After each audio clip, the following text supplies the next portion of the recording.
Welcome to the Vision by Protiviti interview. I'm Joe Kornik, Director of Brand Publishing and Editor-in-Chief of Vision by Protiviti, our global content initiative looking into the future to examine big themes that will impact the C-suite and executive boardrooms worldwide. Today we're exploring the future of ESG and its strategic implications for people, process, and the planet. And I'm thrilled to welcome in Andrew Winston. Andrew is a globally recognized expert on megatrends and how to build companies that thrive by serving the world. He is one of the most widely read writers on sustainable business, with regular columns in the Harvard Business Review and MIT Sloan Management Review. His latest book, Net Positive: How Courageous Companies Thrive by Giving More Than They Take, co-authored with the renowned CEO Paul Polman, is one of the Financial Times best business books of the year. Andrew, thanks so much for joining me today. Glad to be here. Thanks for having me. Andrew, in the intro, I mentioned your latest book, Net Positive. You said you wrote that book to help leaders raise their ambitions and build companies that profit by solving the world's problems, not creating them. As you've said, is the world better off because your business is in it? I think many companies would certainly like to think the answer to that question is yes. And I know your vision of the future revolves around the idea of net positive, which is the title of your book. Could you explain to me what net positive is? Yeah, sure. Happy to. So, I mean, you got it, the gist of it. I think the core question is this idea of checking yourself and your business and saying, are we really helping the world? Is the world better off because we're in it and we exist? So we define, my co-author, Paul Pullman, and I, we define a net positive business as one that solves the world's problems, not contributing to them, and does that by creating well-being for everyone that they impact. That's employees and consumers and suppliers, communities, investors, all of their stakeholders, and kind of in everything they do, every product, every service, every operation. It's a North Star. There's no company that can really claim that yet, and I think there's companies moving on pieces of it, and we'll probably unpack that a little bit. But it's where we need to head, and the logic is kind of compelling. We have these really large shared challenges in the world, climate change and inequality being kind of the two mega challenges, and we can't do it alone. Companies need to move in partnership, and they need to be setting a higher ambition than just being a little less bad every year. We have to be moving for something that's more regenerative, that's circular, that's creating value for society while profiting. That's the path to creating value in business now. Right. And I feel like we've gone through a bit of a evolution of late, whether it's the pandemic or just some of what's going on in the world. And I think the nature of corporate responsibility certainly has changed, or is changing. I mean, I think I mentioned it's sort of evolving.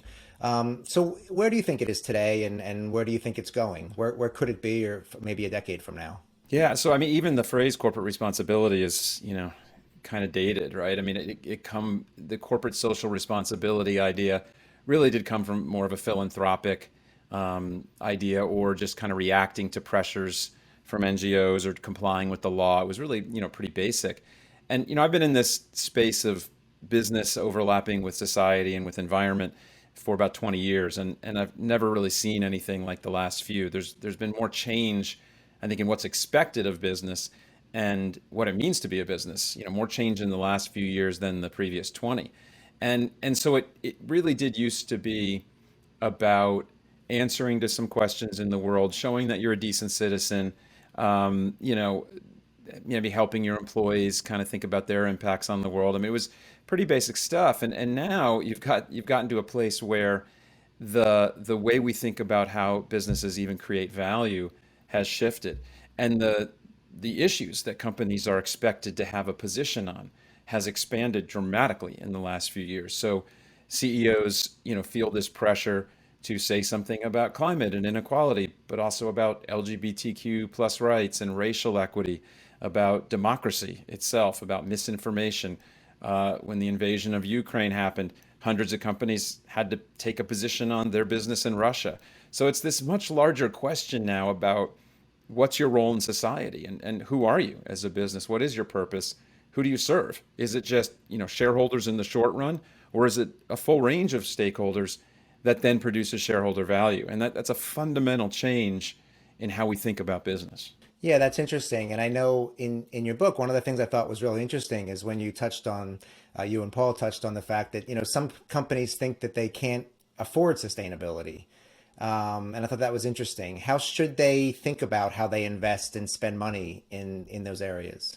Well, I've been doing this, as I said, for 20 years, and pretty much almost every conversation I have, media interviews or podcasts, um, talks I give, I get some version of that question of, well, isn't it more expensive, or how can we afford this? And it really is an incredible myth, and really it's something that this kind of burden is placed on things that are called sustainability to prove that they pay out immediately or they never cost a penny, that we never ask of really any other investment in business. I mean, everything is a capital investment. Are you going to put money into marketing, into R&D, into your people, and on and on?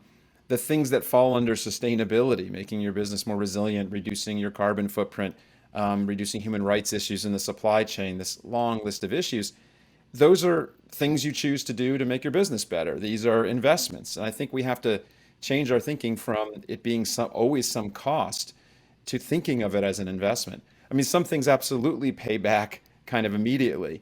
And there's lots that fall under the sustainability bucket that create value in kind of the traditional ways. You cut costs, you reduce risk to the business, you innovate and drive revenues, or you build this kind of hard to measure intangible value that is the majority of the value for most companies. All of these things are value creation areas that are core to any business, and sustainability can do all of them. It can provide all of those. So it's kind of the wrong question. Like, can we afford this? I mean, increasingly, the question should really be, can you afford not to? The world is expecting this. The solutions we have in front of us are getting cheaper and cheaper. I think we've moved from why do this to why aren't we doing this? And the leaders are just moving ahead very quickly. Right. I'm going to stay on the topic of investment if I could, because I know there's been a sort of a rush of money into ESG investment funds. I think you said more than $1 trillion over the last 2 years. Do you think that movement toward ESG investing is real and lasting? You think it's a lasting effect?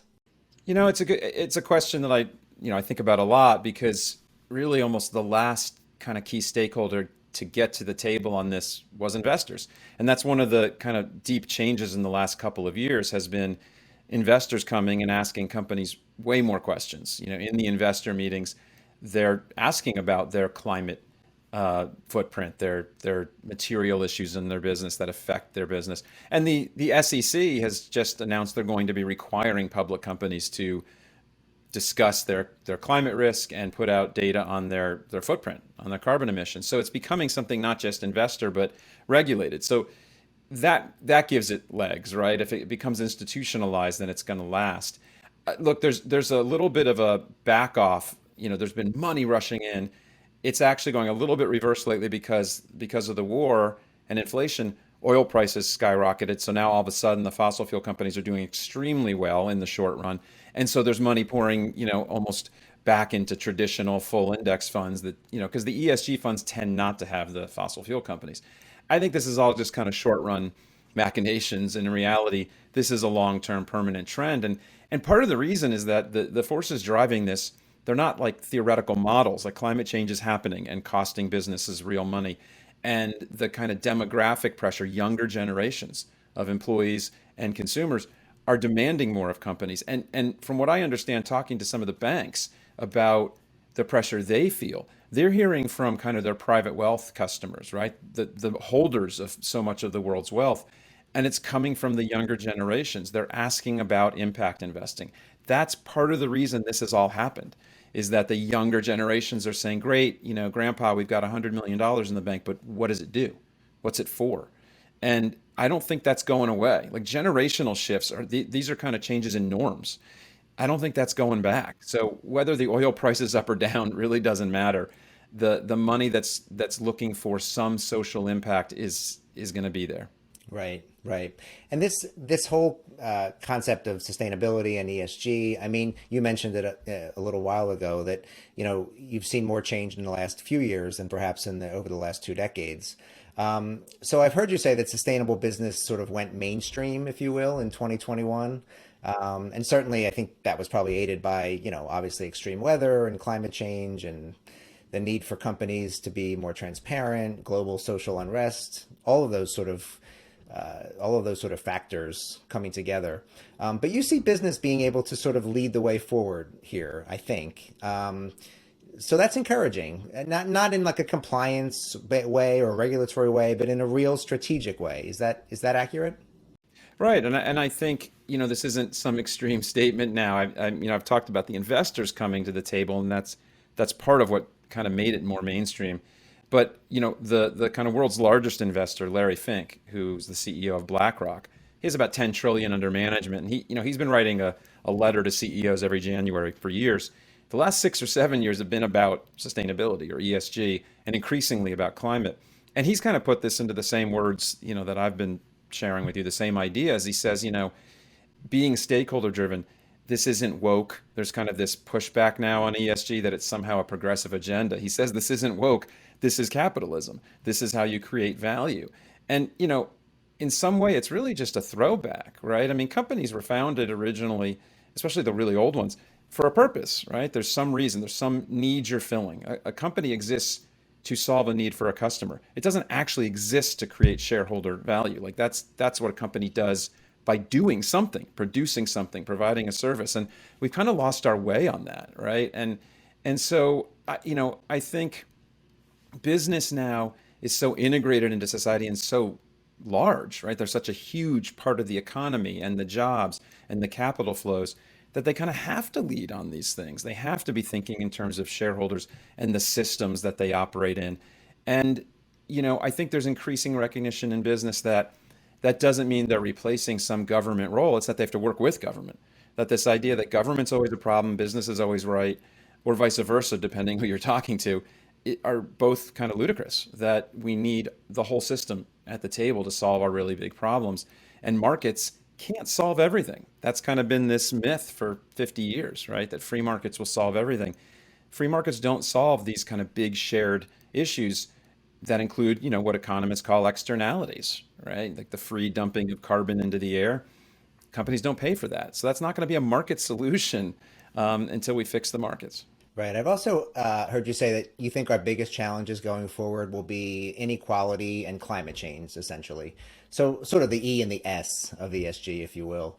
And I know you've challenged business leaders to think bigger. So, what can and should they be thinking about doing to prepare for this future in a decade from now, let's say?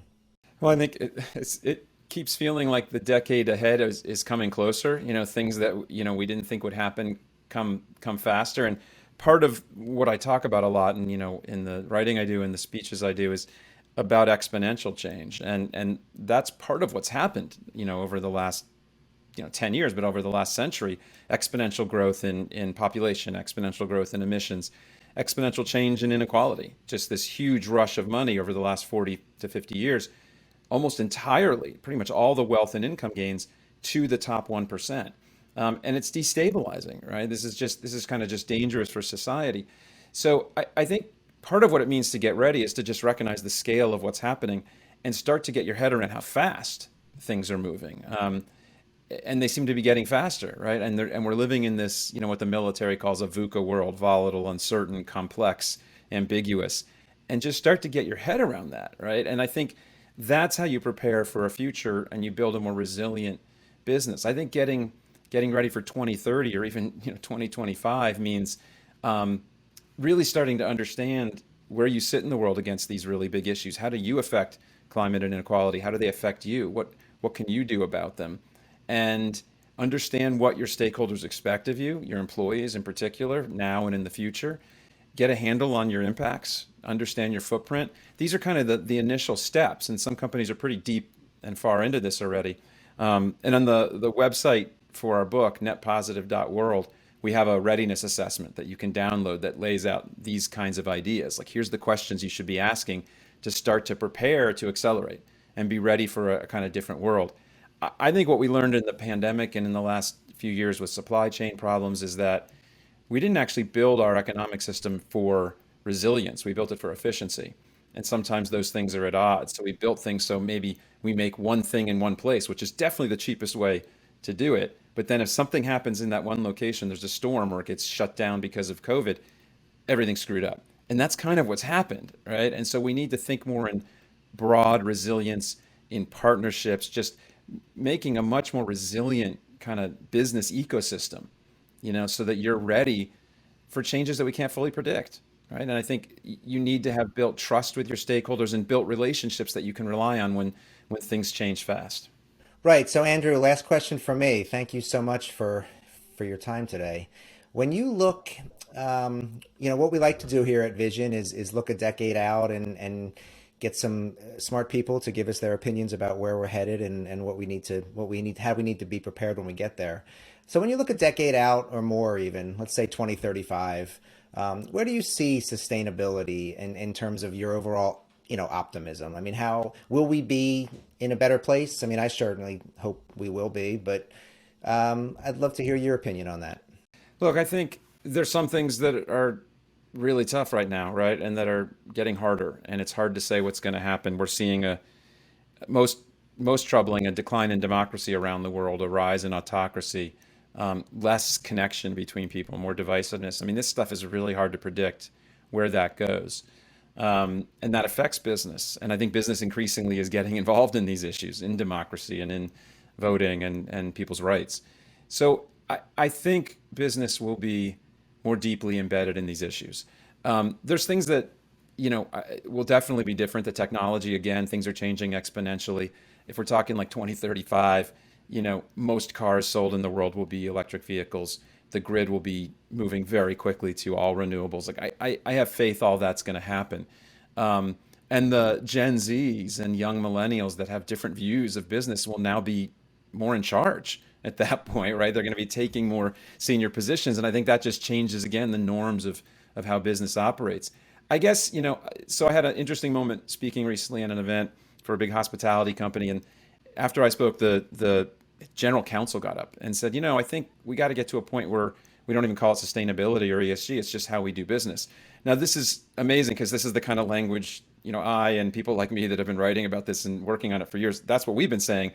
And to hear a general counsel at just a big public company say that tells me that we're getting somewhere, because that's the right idea, right? That this is just how you do business, that you don't accept a business that creates a lot of excess carbon or where there's child labor and human rights issues. You just don't accept that as how we do business. And I'd like to think by that point, 10, 15 years from now, the norms will be even clearer, and the ones who are not on the right path are going to be becoming irrelevant very quickly. And on the upside, the ones who are doing it right, I think, will just be taking more and more of the share of their market. I think it's going to be good for those who build a sustainable, thriving business now. Great. Thank you so much, Andrew, for your time today. What an enlightening conversation. And thank you for watching the Vision by Protiviti interview. I'm Joe Kornik. We'll see you next time.